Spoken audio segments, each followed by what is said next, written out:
So guys, thank you again for coming, and today we'll be talking about a subject that is rather large in dimension, a subject that sort of spans from the day-to-day use of the word and ways of applying it intuitively, to the whole context of psychology and therapy, where this plays a big role, all the way to the explorations of spirituality, of liberating yourself, of becoming free, both in your relationships and with yourself. And that subject is, of course, forgiveness. Both of you have the wish to heal from whatever you might have been suffering within your life, whatever you might be carrying inside.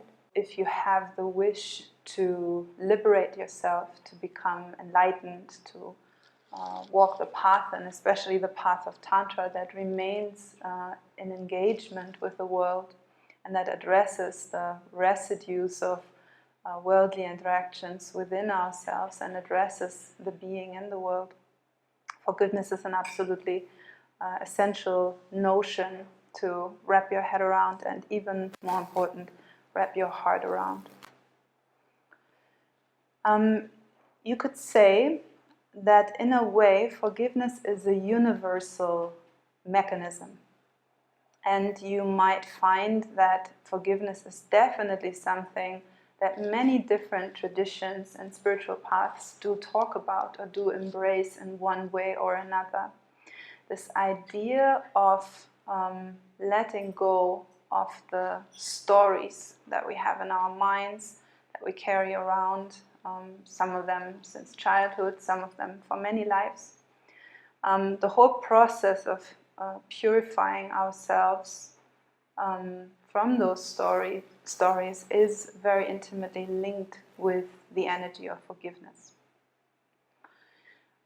Within the tantric context, forgiveness is definitely considered as one of the godly attributes, one of the qualities, you could say, of the absolute, and therefore is embedded as an energy within this living, breathing universe that we live in.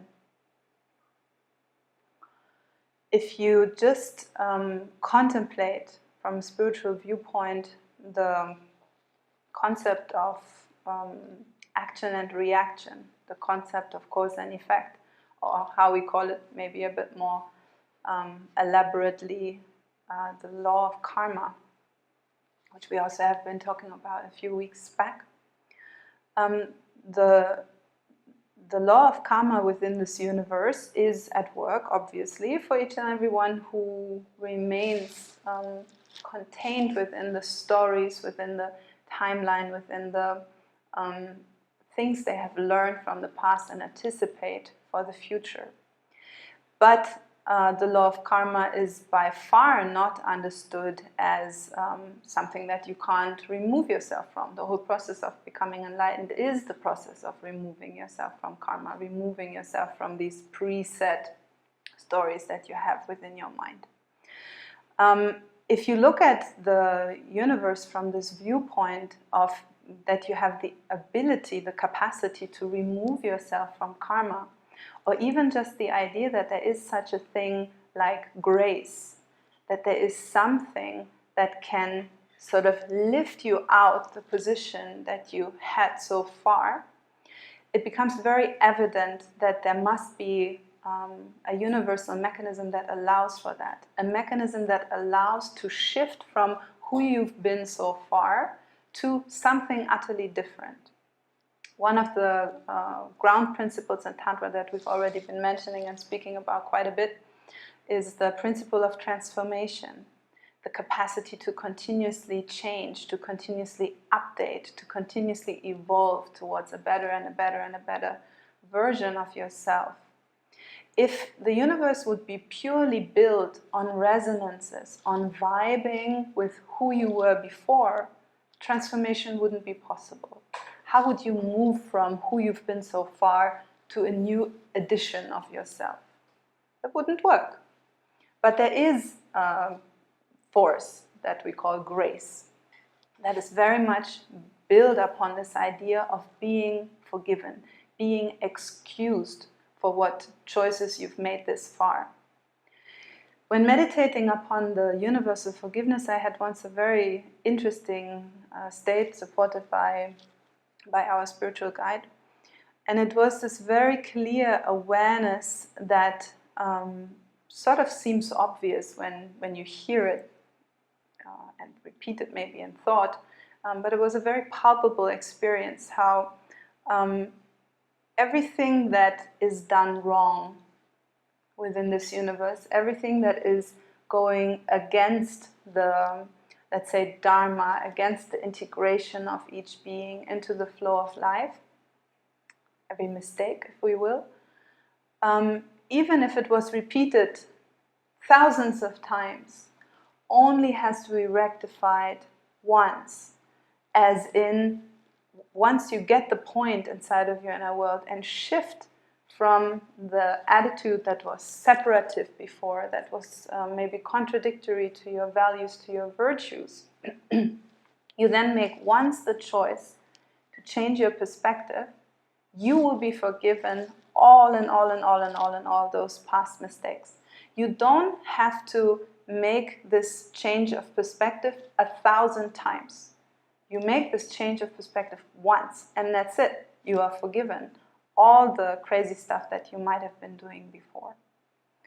So forgiveness is therefore considered an inherent quality of the universe. It is something that is continuously at work, therefore cleaning up all the residues of resonance, of stories of the past, and so forth. So all of us have the chance, at least, to start anew now, and then to start anew again now. And then you get another chance now, and then you get one more chance now.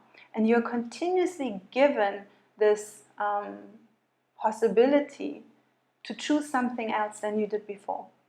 And this is possible due to the continuous forgiveness of the universe, the continuous willingness of the universe to see you in a new light, to give you another chance, to not just stamp you as, I don't know what, the loner weirdo, or as the bossy witch, or as the heartbroken one, or the poor little me, or the strong, cold person.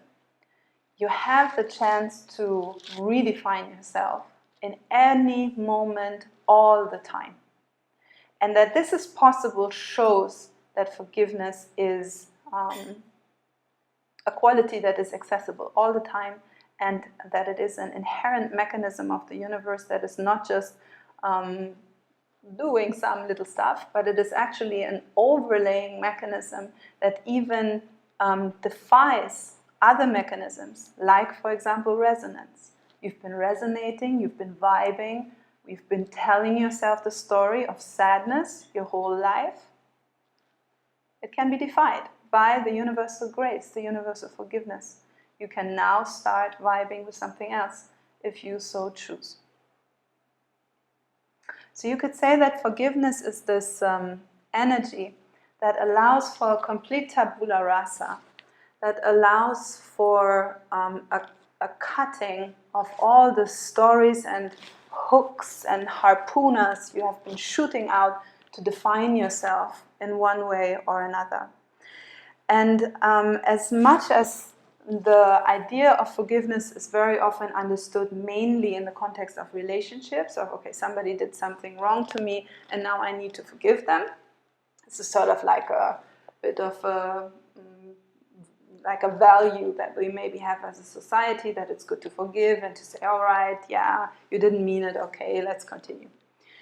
But forgiveness is much more than that, an energy, a universal quality that when obtained within your being, continuously attracts grace, continuously attracts transformation, continuously allows for yourself to have a transfigured viewpoint of other people, knowing clearly, without a doubt, that they can transform, knowing clearly, without a doubt, that they have the light of their soul, that no matter what stories might be told about them, what they might be telling about themselves, that light remains untouched and remains visible to you. It will lead you to a place where, without a doubt, life is something wonderful. Life is a lesson. Life is something that gives something back to you and is not just continually dragging you around into directions that you might sometimes want and sometimes not. So therefore, you can see I'm making a bit of a sales pitch here for forgiveness. I want to encourage you to see forgiveness, first of all, as a starting point of this lecture from a vaster point of view than purely the relational point of view. It is not just something that you are kind enough to do for someone who screwed up. That's somehow how we tend to see it, which also immediately brings up one of the main oppositions that people have when we talk about forgiveness. One of the main things that I will hear also in my practice as a therapist, suggesting forgiveness, will always come with the fear that that might mean that I will get screwed over, that I will, if it is something that is against yourself, where you have to forgive yourself, I will repeat mistakes.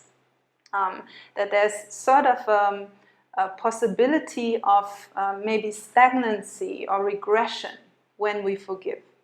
And this is a very common misbelief which takes into consideration only a very, very, very narrow understanding of forgiveness and then even distorting that one.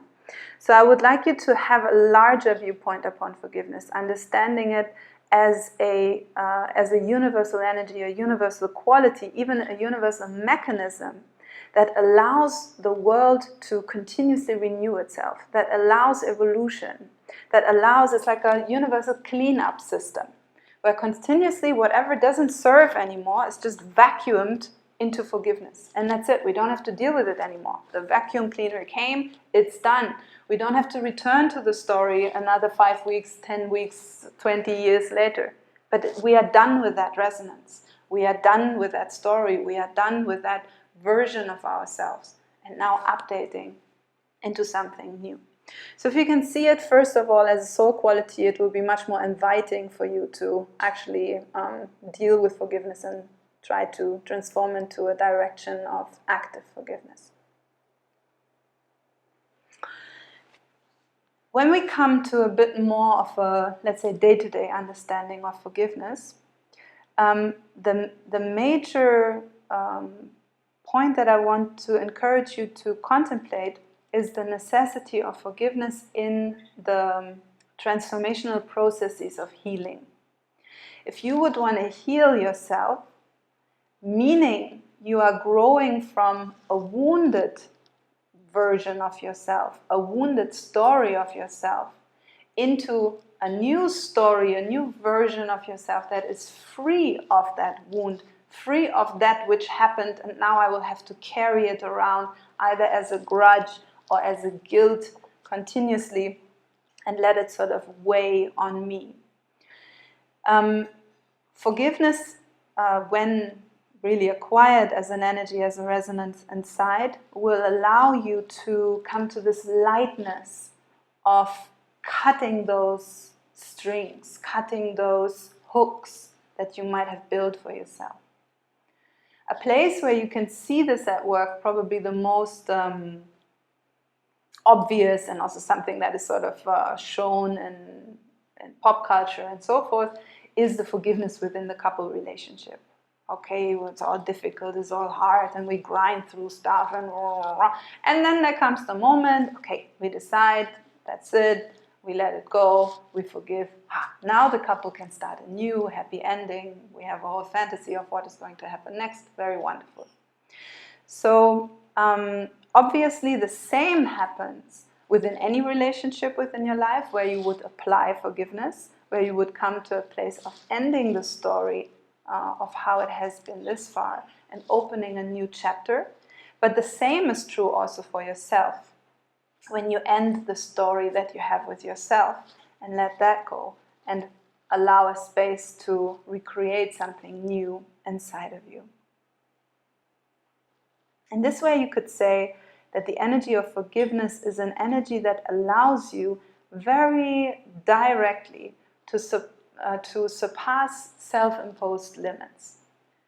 Limits of guilt, stories that you hold inside, either on the front of guilt or on the front of grudge, of blame, of the story of how you became to be the way you are, which is not necessarily a very conscious story that we tell to ourselves.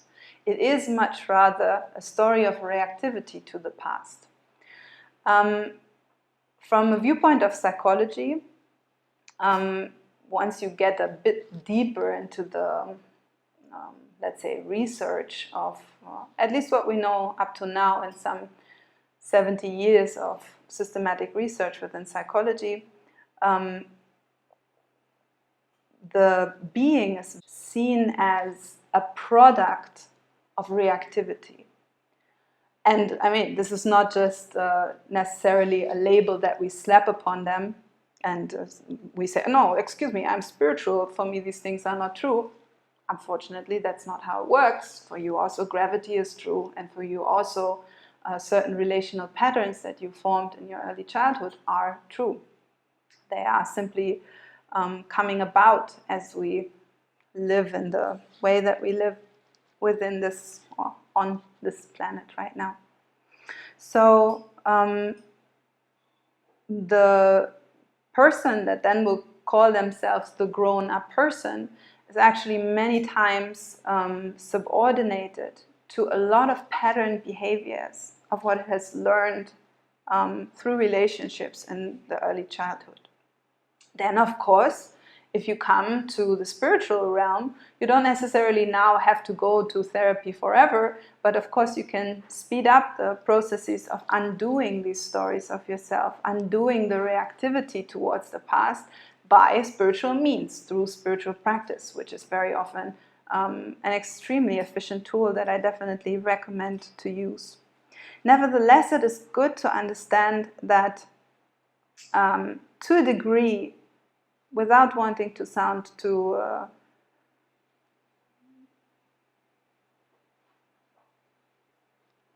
negative, in lack of a better word, in lack of a more flowery word, we are to a degree very much automated beings as long as we are identified with ego and mind within ourselves. We are to a degree robots. And if you look into the body of work of, for example, Krishnamurti, but also the great sage Gurdjieff, you will find very often this reference point of, all right, guys, as long as you are not 100% aware, conscious and awake all the time, you are running to a degree on patterns. And those patterns are stories. They are certain beliefs that you have locked into your system in accordance to the experiences that you have had.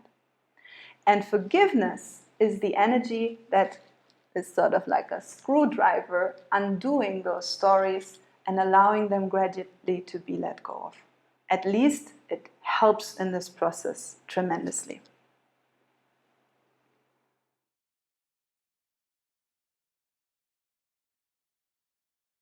Hey guys, if you like this video, make sure to like and subscribe to our YouTube channel for more content on spirituality, Tantra and more. And if you want to sign up for our online classes or for our retreats, you can see our website on the description below.